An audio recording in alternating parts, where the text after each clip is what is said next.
Welcome to the state of Ohio. I'm Karen Kassler. Election Day 2017 is over, and in spite of record-setting money in the Issue 2 campaign, voters were largely unmotivated to cast ballots this time. But while just under 30% turned out, they definitely seemed to know what they wanted to do. Statehouse correspondent Jo Ingles starts our post-election coverage with the big winner of the night, Issue 1, the constitutional amendment that gives crime victims legal standing. It passed with 82% of the vote. Dr. Henry Nicholas financed most of the Ohio campaign to pass Issue 1, known as Marsy's Law.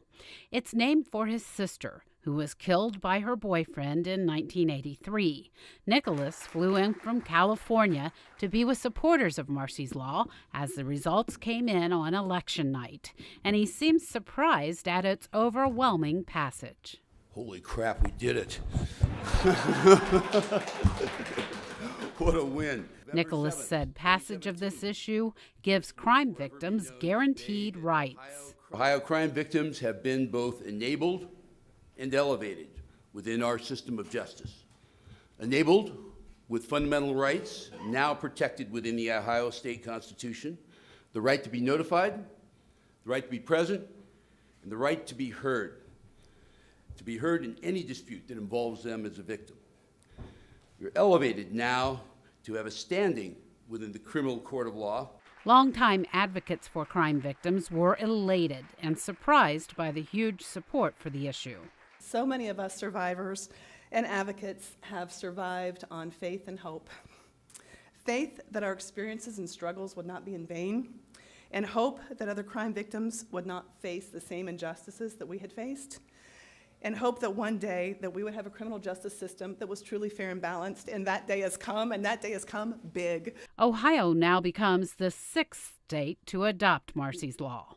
California was the first. Orange County, California District Attorney Tony Rakakis said it worked well there. Everybody has to recognize that they have rights, that the victims of crime have standing, and that the victims' interests are going to be prominent in court. So nobody talks about a case without talking about restitution. Nobody talks about a case without talking about how much damage there was to the victim, justice to the victims, and it just makes a huge difference. But that difference is what the ACLU of Ohio's Gary Daniels worries about, especially since he says crime victims already have standing in the legal process. No, I mean, nobody's against victims' rights. And Ohio already protects victims' rights in a variety of ways, including in the Ohio Constitution, even before Issue 1. What this does is it seems to take kind of a cookie-cutter approach that we've seen in other states and applies it not so neatly in Ohio. Daniel says he's particularly concerned about the provision that makes it harder for the accused to get evidence from crime victims through the legal process known as discovery. That's where crime victims have to give depositions or information upon request that could exonerate the accused person.